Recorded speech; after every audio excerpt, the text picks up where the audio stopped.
From the National Newsroom of the Canadian Press, I'm Karen Rebo.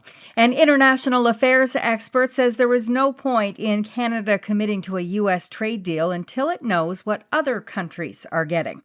Carleton University International Affairs professor Fen Osler-Hampson calls that a last mover advantage. He says Canada will want to come in with a tariff lower than what other countries have negotiated because it'll make this country more competitive. U.S. President Donald Trump has delayed his deadline for trade deals with other countries to August 1st, but Canada still has its July 21st deadline in place. The death toll has topped 100, but hundreds of rescuers are racing against the clock still for a fifth day, looking for any more survivors of that catastrophic flash flooding in central Texas. They're searching by land, air, and water, and it's taking a toll on crews. Ryan Logue is a volunteer with the United Cajun Navy and says there are many challenges of scouring such an expansive area. We're out there early and we're out there till we're falling over. When you looked at these guys, we're exhausted. They were emotionally tired by looking at the devastation, finding children's Bibles on the ground. It takes a toll on you. He notes in the middle of the Guadalupe River, there are piles of debris that are the size of multiple 18-wheelers. And he says all piles need to be broken apart and searched. A climate change expert says Canada isn't doing enough to prevent tragedies similar to the flash flooding that hit Texas. Ryan Ness of the Canadian Climate Institute says climate change is making flash flooding worse. And he says this country needs to invest in flood mapping, infrastructure upgrades, and early warning systems. I think we can if we start adapting much more quickly. But the way things are going right now, we're not investing in these projects quickly enough.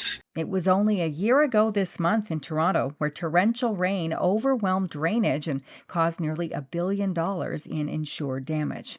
Thousands of concert goers saw some improvements to crowd controls last night at Toronto's new outdoor concert venue after British rock band Coldplay played the first of 4 shows at Rogers Stadium. Some who left the show a little early, like Laurie Gatto and Jody McComb, didn't have the kinds of crowd control complaints reported after the venue's first concert last weekend. Getting out wasn't as bad as I was expecting. Yeah. But we did sort of leave before it ended all the way, right? Yeah. We left partway through the last song. But Adam Archdeacon stayed until the show's end and felt herded like cattle in the stop-and-go instructions that delayed him 40 minutes getting out.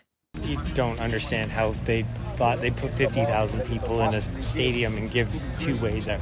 But he and others said the concession lines were short and sight lines were great.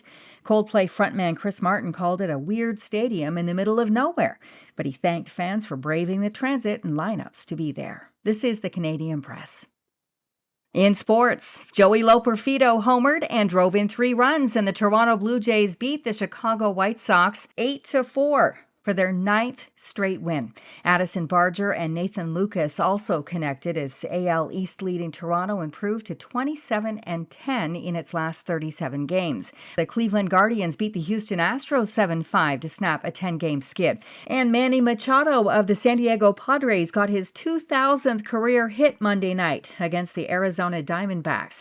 And in NBA news, the Indiana Pacers won't be rushing guard Tyrese Halliburton back to the court next season as he recovers from a torn right Achilles tendon. Pacers president of basketball operations Kevin Pritchard said in a news conference that Halliburton will not play next year. He suffered his Achilles injury early in Game 7 of the NBA Finals. He had surgery June 23rd in New York. The Oklahoma City Thunder were crowned champions after beating the Pacers. From the Canadian Press, I'm Karen Rebo. Thanks for listening. Don't forget to follow and subscribe. For more of today's top stories, visit thecanadianpressnews.ca.